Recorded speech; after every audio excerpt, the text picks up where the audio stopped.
Undang-Undang Lingkungan Hidup dan Undang-Undang Persampahan ini tidak mensyaratkan kriteria pelapor.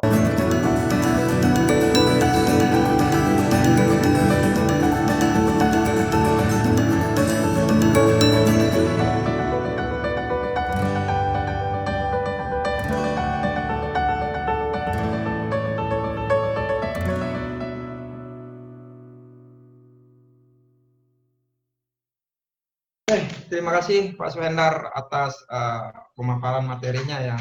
Jadi menarik sebenarnya tadi apa yang disampaikan oleh Pak Swendar. Jadi dari proses awal keberadaan TPA Cipecang sebenarnya secara administrasi sudah dipertanyakan begitu syarat-syarat izin dan sebagainya hingga berimplikasi hari ini pada ada dugaan pidana di dalamnya.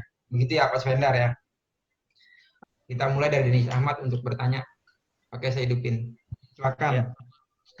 Bertanya. Ya, selamat siang pada para partisipan dan kepada moderator juga. Terima kasih telah diberikan kesempatan dan terima kasih juga kepada para pemateri yang telah menyampaikan materinya. Saya ingin bertanya begini, terkait persoalan TPA Cipecang ini, seperti yang sudah dipaparkan oleh pemateri-pemateri sebelumnya, kalau kita simak, kita ingat kembali, itu menimbulkan beberapa dampak turunan, misalnya seperti tadi kan di PDAM Tirta Kali Cisadane itu menjadi ya Tirta Benteng itu kan. Nah, sebagai masyarakat Kabupaten Tangerang gitu, kalau yang saya ketahui itu kan Sungai Cisadane itu kan ngalirnya kan panjang gitu dari Tangsel, Kota Tangerang sampai ke kabupaten juga kena gitu kan aliran sungainya. Nah, apakah sebagai warga Kabupaten Tangerang kita bisa menuntut pemerintah Kota Tangerang Selatan untuk melakukan ganti rugi atau lain sebagainya gitu? Kira-kira bagaimana ya? Mengingat juga kalau di daerah kabupaten itu kan Sungai Cisadane-nya itu cukup lebar, nggak selebar yang yang di Cipecang kemarin gitu Bang. Kalau dilihat tuh. Nah, takutnya banjir nih, masuk musim hujan gitu kan. Nah, maksudnya sebelum banjir itu kita bisa nggak sih untuk Pemkot Tangsel misalnya gitu. Ya paling kayak gitu. Sekian, terima kasih. Mungkin pertanyaan yang kedua ke siapa nih? Indra. Oh, Indra. Oke, Indra. Silakan bertanya Indra. Terima kasih, selamat siang. Terima kasih saya ucapkan kepada narasumber yang tadi telah menyampaikan Bapak Abdul Ghaffar dan Bapak Swendar. Saya sebagai warga Tangerang Selatan, tumpukan sampah yang terjadi di Tangerang Selatan adalah suatu bukti bahwa masyarakat Tangerang Selatan belum bisa mengelola sampah secara pribadi atau perorangan. Maka terjadilah tumpukan itu di Tangsel. Jadi dalam hal ini, karena dalam Undang-Undang 18/2008 tentang pengolahan sampah, sampah itu menjadi tanggung jawab setiap warga masyarakat. Permasalahan sampah hanya bisa diselesaikan dengan disiplin setiap warga masyarakat Tangerang Selatan untuk mengolah sampah. Kemudian saya mau bertanya kepada Pak Abdul Ghaffar, Ketua ASWI. Apa yang sudah Bapak lakukan, Bapak Abdul Ghaffar, tentang zero waste, sampah itu sampai nol? Ya, selama ini kalau saya lihat, Bapak aktivis sampah hanya mengkritisi dan tanpa memberi solusi untuk pemerintah. Untuk masalah PTLTS tenaga sampah, ya, bagi listrik tenaga sampah, Bapak hanya punya kekhawatiran pribadi sendiri saja. Ya, konseptual Bapak. Coba kalau seandainya Bapak pelajari tentang pengolahan sampah, pembangkit listrik tenaga sampah yang ada di Singapura, mungkin Bapak menjadi optimis. Mungkin seperti itu. Untuk Bapak Swendar, saya menanyakan, apakah mungkin kalau sudah ada RT RW-nya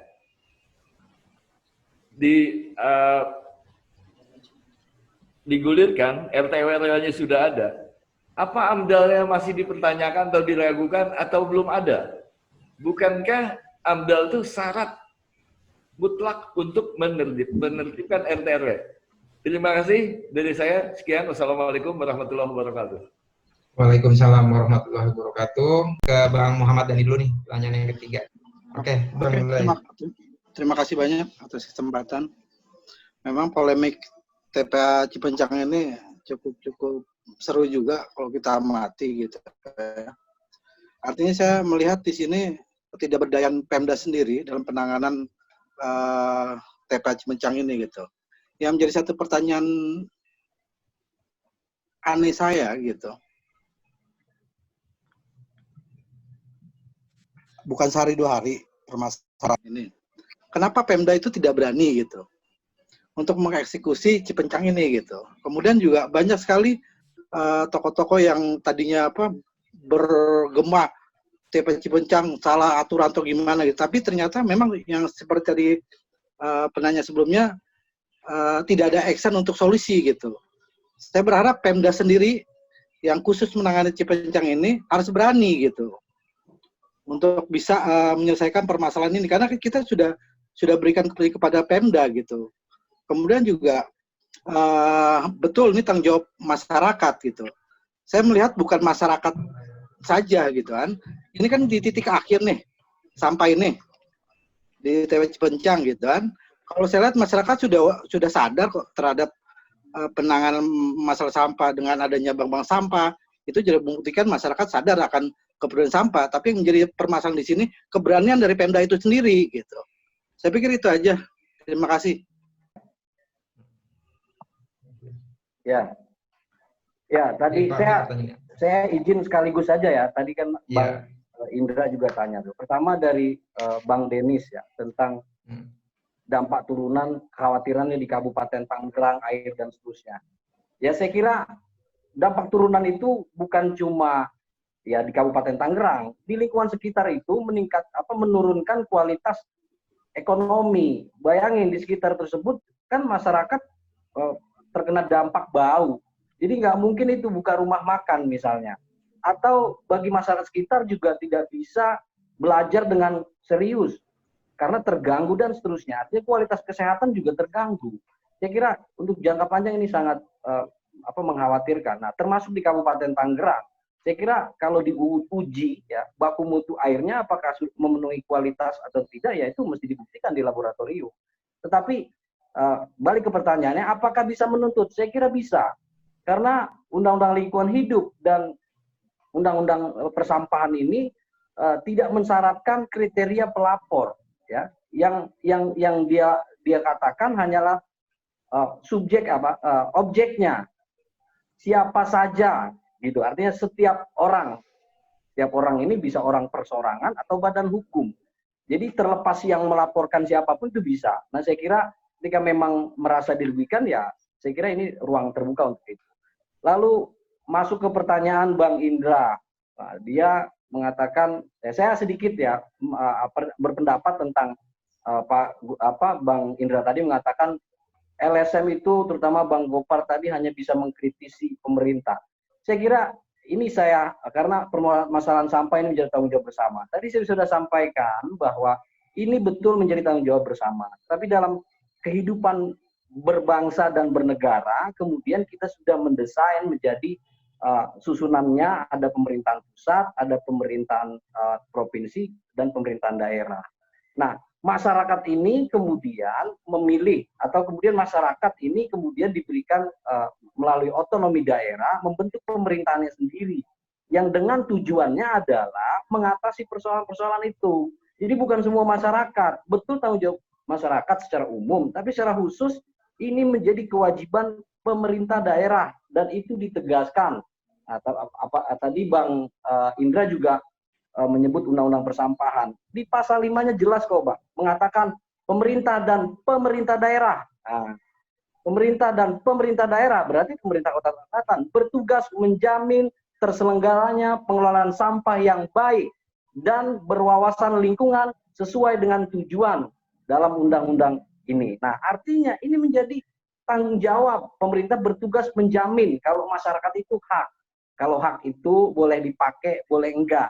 Tapi kalau sudah bertugas itu kewajiban. Yang kalau dilanggar melanggar kewajiban, gitu loh. Kalau hak kan boleh digunakan atau boleh tidak, gitu kira-kira. Nah, artinya saya termasuk orang yang tidak setuju kalau selalu masyarakat yang disalahkan. Tapi ini memang pemerintah daerah yang nggak becus gitu loh. Ini poinnya, jadi jangan dibuat kabur. Karena kalau beres dari 2012 sampai sekarang, mestinya sudah ada solusi, bukan ditumpuk terus gitu ya. Nah, lalu kaitan dengan pertanyaan secara khusus tentang apakah AMDAL itu masih dibutuhkan ketika ada RT RW? RT RW itu kan kebijakan umum, Bang Indra. Artinya rencana tata ruang dan wilayah. Jadi pemerintah daerah bersama DPRD memploting wilayah-wilayah mana untuk peruntukannya, mana pemukiman, mana perindustrian, dan seterusnya. Nah, lantas apakah tetap ketika sudah ada PRD RT masih harus ada AMDAL? Wajib. Nah, jadi AMDAL bukan bicara tentang RT RW. AMDAL berkaitan dengan aktivitas apapun yang kemudian berdampak terhadap adanya lingkungan masyarakat maupun sumber daya, maka dia wajib ada AMDAL. Tidak ubahnya seperti begini, Pak.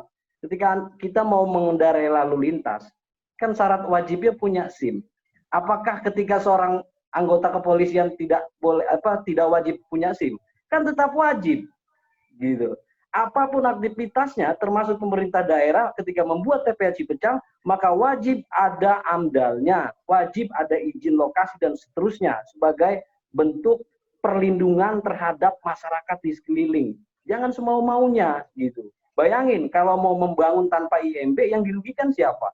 Yang dirugikan adalah masyarakat, tidak terjamin keselamatan kualitas bangunan itu. Ya, maksudnya perizinan kan begitu. Nah, makanya kalau TPA Cipecang tanpa AMDAL, saya kira ini luar biasa. Ini betul-betul kejahatan. Dan oleh karenanya, saya kira ini yang mesti digali. Kalau betul, maka saya kira tadi ya, ini harus betul-betul tuntas karena harus dihentikan karena tidak memenuhi syarat. Artinya sejak awal memang tidak memperhatikan lingkungan hidup, masyarakat, dan sumber daya alam yang lainnya. Nah, dan terakhir tadi Bang Dani ya, mengenai Bang Dani ya, saya kira kita sama Pak, saya juga berharap bahwa pemerintah semestinya berbuat nyata terhadap permasalahan yang menjadi permasalahan kita bersama untuk kepentingan jangka panjang. Mungkin begitu. Terima kasih. Oke. Suwendar Tangsel Baru.